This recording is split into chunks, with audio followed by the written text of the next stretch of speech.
तो याद आएगी ना कि हमने परिक्रमा कभी की थी। ऐसे परिक्रमा याद नहीं आएगी। नर्मदे हर।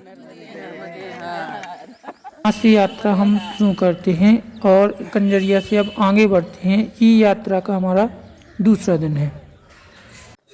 ये आ चुका है एमपी का बॉर्डर।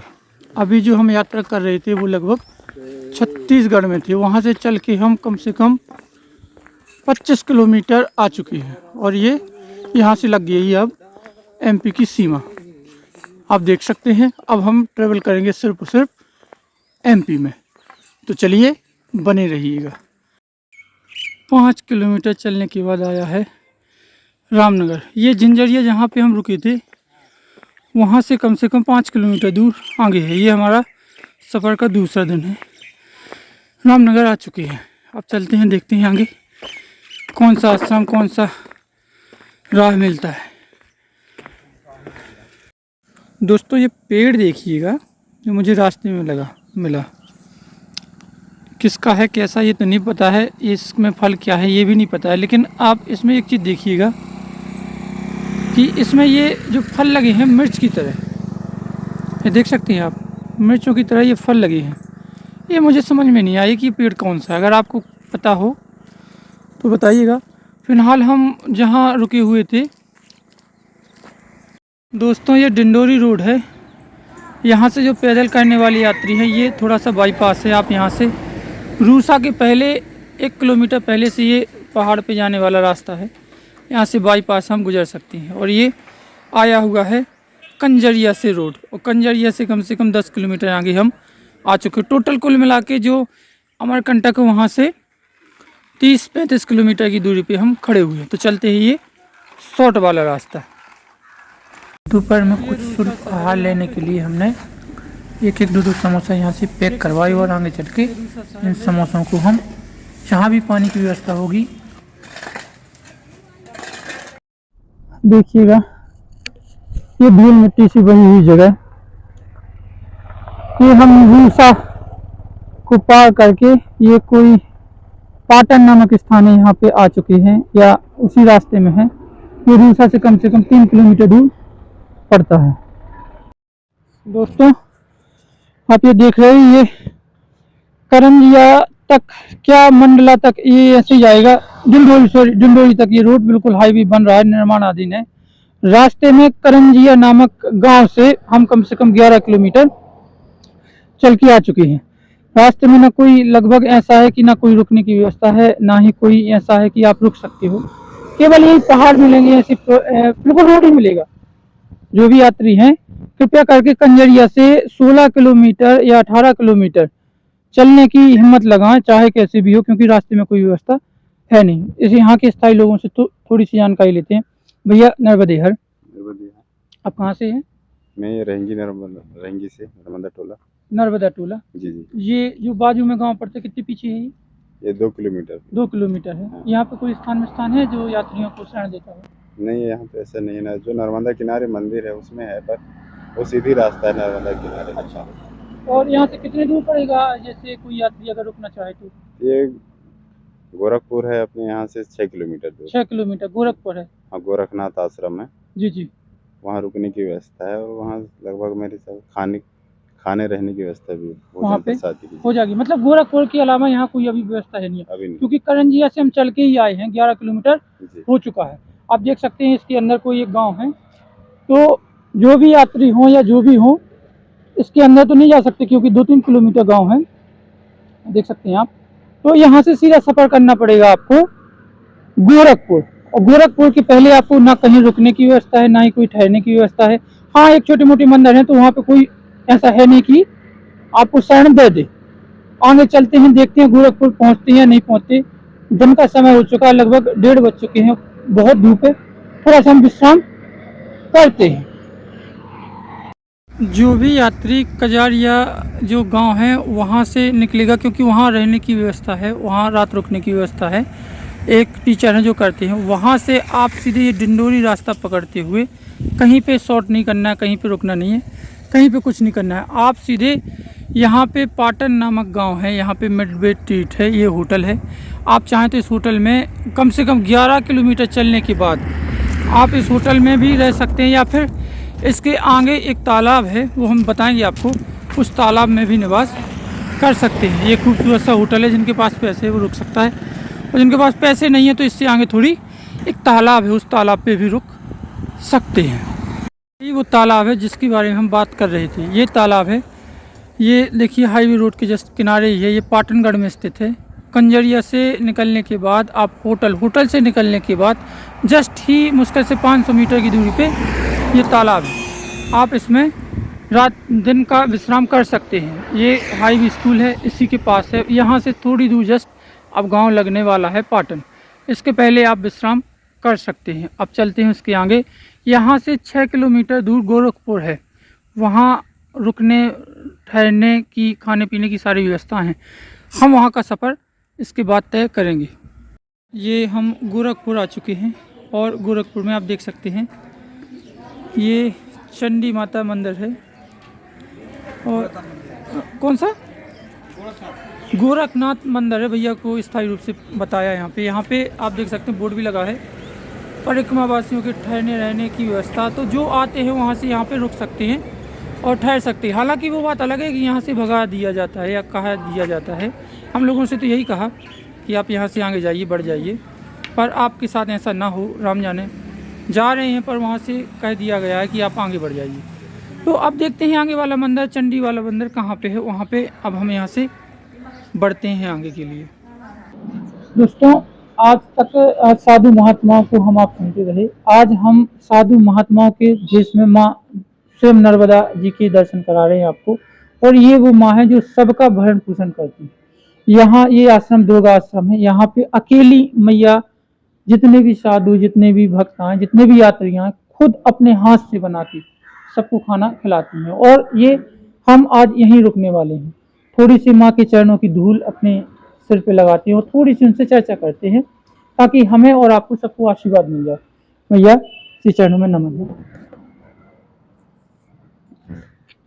माई यहाँ पे बैठिएगा महात्मा जी। यहाँ जी है, यहाँ पे का सुबह आएगा नल। अच्छा, यहीं पे आएगा। और संदास संडास तो बाहर जाना पड़ता है। ये इधर रोड किनारे में। अच्छा, और ये और एक पीछे खाना यही बनेगा। माँ मैं बना बनाऊंगी देंगी। खाना। तो बना। तो मैया हम लोग परिक्रमा वासी हैं, परिक्रमा से आए हुए हैं। तो ये खाना पीना आप अकेले ही बनाते हैं? अकेली ही बनाती हूँ, चाहे कितने भी लोग आए? कितने भी लोग आ जाए, मैं खुद बनाती हूँ अपने हाथों से, और अपने हाथों से ही खिलाती हूँ भक्त लोगों को। और खिला के आप चले जाती हैं?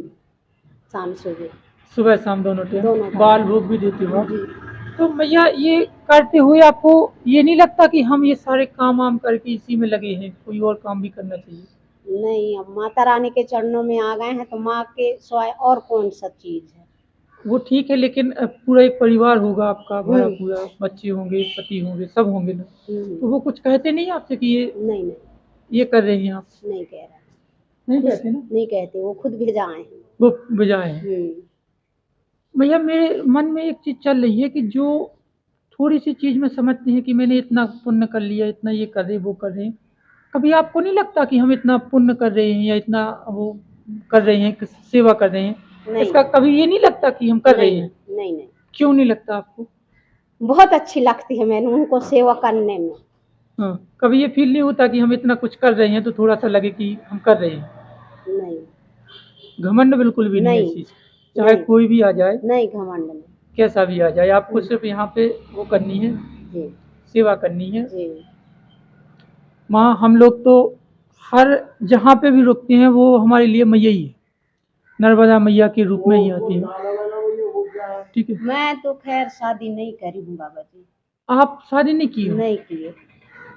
जैसे माता रानी नर्मदा बही है उसी प्रकार भी मैं भी। मेरी माँ है, मेरे भाई हैं, मेरी बहन है, मेरे भाई का बच्चे हैं, नन्हे हैं, मुन्ने हैं, सब। मैं, लेकिन आपने शादी नहीं की? नहीं करी, क्योंकि मेरे पिताजी गुजर गए थे बहुत पहले। तो तो मैंने फिर उनकी पूरी जानकारी लेने के लिए फिर मैं अपने त्याग दी, उनकी ज़िंदगी बनाई मैंने। इसके बाद धीरे धीरे फिर मेरे को आश्रम मिल गया, तो फिर मैं यहाँ पे आ गई। मैया ने मुझे बुला ली। आ जाओ मेरे पास। मैया पूरी जिंदगी आपकी ऐसी निकल गई? ऐसे निकाल दी। माँ कभी आपको नहीं लगता कि इतनी बड़ी जिंदगी कैसे निकल गई, आगे भी कैसे निकलेगी? दो सब लोग जाते हैं, सोचते हैं कि परिवार बचाएं, सब कुछ बचाएं, लेकिन इतना बड़ा त्याग कैसे कर लिया आपने? अरे बहुत लंबी कहानी है, लेकिन मैं अब चलो ठीक है, जैसे है वैसे चला रही है मैं। अब कभी नहीं, अब कहाँ शादी करोगी? नहीं अब तो करती, मैं नहीं करती, अब कभी मैं कभी नहीं करूँगी। सिर्फ मेरे भाइयों का भी जिंदगी मेरे को बनाना बहुत जरूरी है, और मेरी माँ है। देखिए माँ की आंखों में आंसू आ चुके हैं, पता नहीं क्या है ऐसा। आप देख सकते हैं कि हमसे जो भी बात करता है उनकी आंखों में आंसू छलक आते हैं। पता नहीं ऐसा क्या है, माँ की आंखों में भी दर्द है, आंसू छलक आए। हर वीडियो में पता नहीं ऐसा होता है। मैया हम लोगों के लिए आप क्या कहोगे? मैं तो आपको लड़का ही समान मानूँ, भक्त लोगों की ही समान मानूँ, सबको। यही है मेरी सोच आगे के लिए। आपके लिए जितने भी यहाँ लोग आते हैं सब आपके बच्चे के समान ही है, क्योंकि माँ की दर्जे में, क्योंकि नर्मदा मैया भी बच्चा ही है ना, आपका बच्चा ही है। नर्मदा मैया आपको बच्चा ही समान मानेंगे। बिल्कुल ना उनकी शादी हुई है, मैया की नहीं हुई, ऐसी नर्मदा की तरह आप भी हो कि बिल्कुल तुम्हारी शादी नहीं की। जी माँ हम लोगों को आशीर्वाद दीजिए, और जितने बहु मर जाए, मेरी भी उम्र लग जाए आप। ना मैया हमें नहीं चाहिए, हमें तो ऐसी हो कि माँ बैठी रहे, हम लोग देखते रहे। ऐसे ऐसे है मेरे बीच में, तो पता नहीं, मैं सोचती तो जरूर थी कि मेरी ज़िंदगी बन जाए कर। भगवान मैया जी ने आपको मेरे को यहीं तक भेजा दी, चलो बेटा मेरी गोद में आ जाओ आप। आप कभी माँ के पास जाती हैं तट पे? जाती हूँ, परसों गई थी। जी। कभी कहती नहीं, शिकायत नहीं करती उनसे कि माँ हमें जीवन दिया तो ऐसा क्यों दिया? बोलती थी, लेकिन मैया ने मेरे को कुछ संकेत नहीं दिया। कभी लड़ी नहीं हो माँ से कि माँ? लड़ी थी, कब लड़ी माँ से? बहुत पहले, जी। बहुत पहले लड़ी। उसके बाद लड़ते लड़ते फिर थक गई, फिर यहाँ आ गई।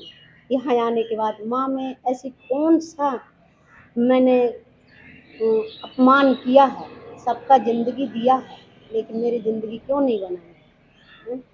जन्म क्यों दिए मेरे को? हम वही तो कह रहे हैं कि माँ से कभी लड़ी नहीं। आपको लड़ना चाहिए कि माँ हमें, जब इतनी दुनिया के सभी लोग हैं तो हमारा भी कुछ तो ऐसा हो कि कम से कम सभी तरीका से हो, पर हमें अलग क्यों बनाया? ये कभी कहा नहीं माँ से? बोला कभी उन्होंने ये नहीं कहा कि बेटा आपकी कुछ इच्छा अलग ही है? होगा कि तू मत जा मेरे पास से कहीं। माँ का हर रूप होते हैं माँ का। अब मैया अब आगे क्या करने का इरादा है? अब मेरे को कुछ इरादा नहीं है करने का, बस मेरे को सेवा चाहिए, सेवा से और कुछ नहीं। कभी माँ ने दर्शन दिया? दिया तो है, लेकिन माँ ने ऐसे दिया है, छोटे बच्चों के रूप में दिखाया है मेरे को। एक दिन नहीं आई थी आश्रम। आप एक दिन नहीं आए आश्रम तो? सेठ का जो नतनीन है छोटे छोटे, जी, उस जी। रूप में गए थे मेरे पास, चलो आश्रम। जी। वहाँ चलो दीदी, क्यों नहीं आ रहे हो, चलो दीदी करके मेरे पास गए थे, तो फिर मैं दूसरा दिन से आना चालू कर दी।